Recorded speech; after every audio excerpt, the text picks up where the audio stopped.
Assalamualaikum warahmatullahi wabarakatuh. Apa kabarnya teman-teman? Balik lagi di kajian online.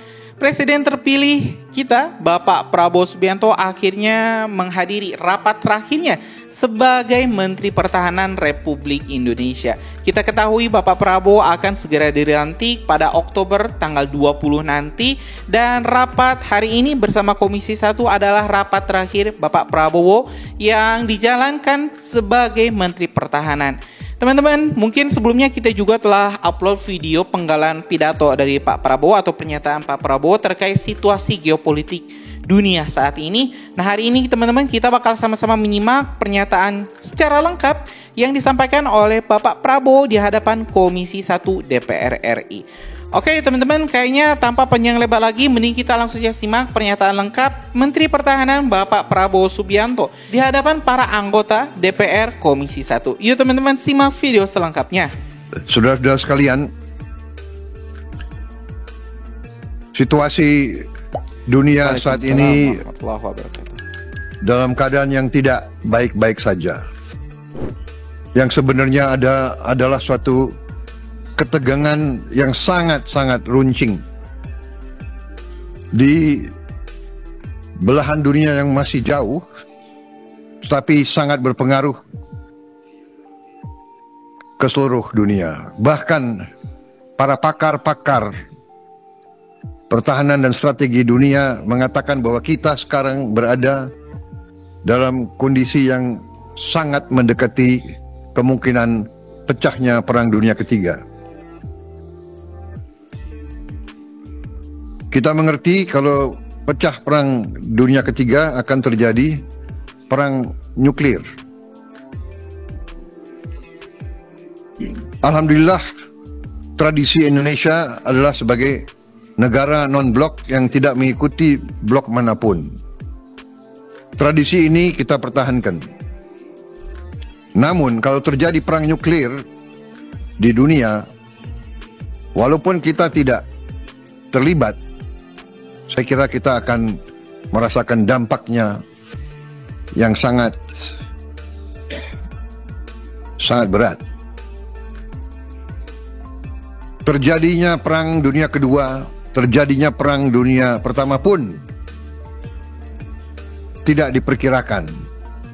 Bahkan banyak ahli pada saat itu meremehkan. Tapi sejarah menunjukkan bahwa kalau ada 2 atau 3 kekuatan yang ingin memaksakan kehendaknya, perang itu meletus. Kita melihat sekarang di Palestina juga mendekati suatu perang yang sangat dahsyat. Karena itulah saya sebagai Menteri Pertahanan mengucapkan terima kasih kepada Komisi 1. Saya merasa didukung sepenuhnya oleh Komisi 1. Saya terus-menerus bertahun-tahun saya peringatkan seluruh bangsa bahwa Indonesia harus kuat untuk menjaga diri kita. Karena kita memiliki kekayaan alam yang sangat luar biasa. Walaupun kebocoran masih terus berjalan dengan sangat besar, tapi masih kekayaan kita luar biasa. Dan kekayaan ini menjadi inceran bangsa-bangsa lain. Karena itu saya sangat menghargai Komisi 1 yang berasal dari berbeda-beda, fraksi yang berbeda-beda, tetapi menempatkan kepentingan bangsa dan rakyat selalu di atas. Kita berbeda latar belakang, kita berbeda partai politik, tapi kita tidak boleh lupa bahwa kita semuanya adalah anak-anak Indonesia. Kita sebagai pemimpin punya tanggung jawab kepada rakyat Indonesia. Karena itu, pada kesempatan ini sekali lagi saya juga mengakui bahwa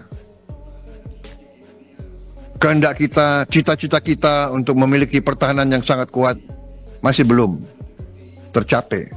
karena kita mendahulukan kesejahteraan rakyat.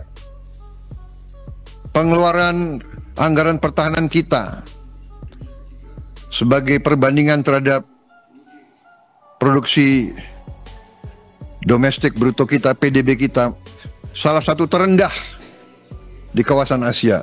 Tidak sampai 1%, 0,89%. Saya baru pulang dari Manila, Filipina saja sekarang sudah 1,8% pengeluarannya.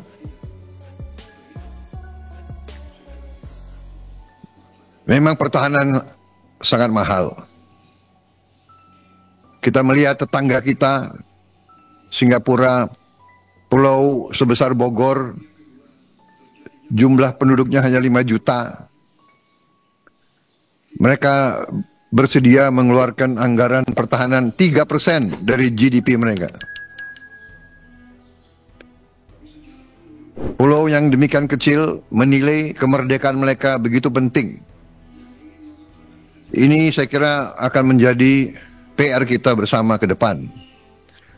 Komisi 1 yang akan datang, saya yakin juga akan meneruskan apa yang sudah saudara rintis.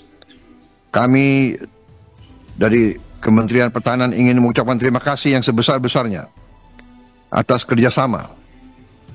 Walaupun di awal-awal cukup menegangkan, tapi saya kira ini bagian dari demokrasi. Kita harus siap untuk menghadapi wakil-wakil rakyat. Tetapi kita juga perlu mengerti bahwa pertahanan ini terlalu penting untuk kita bahas secara terbuka. Untuk itu saya ucapkan permohonan maaf saya kepada media yang sering harus menunggu di luar pada saat kita membahas. Tapi ujungnya pun media kita pasti tahu hasil pembahasan kita. Apapun yang kita bicara pasti bocor. Ya. Tapi saya benar-benar merasa dukungan penuh dari semua fraksi. Artinya semua kekuatan politik di Indonesia menyadari pentingnya pertahanan kita. Kalau kita ingin terus berdaulat dan merdeka, kita harus punya pertahanan yang kuat. Tetapi sekali lagi kita mengerti dan sadar bahwa prioritas pertama kita adalah kesejahteraan rakyat kita. Justru rakyat kita yang paling lemah dan paling miskin, ini yang harus kita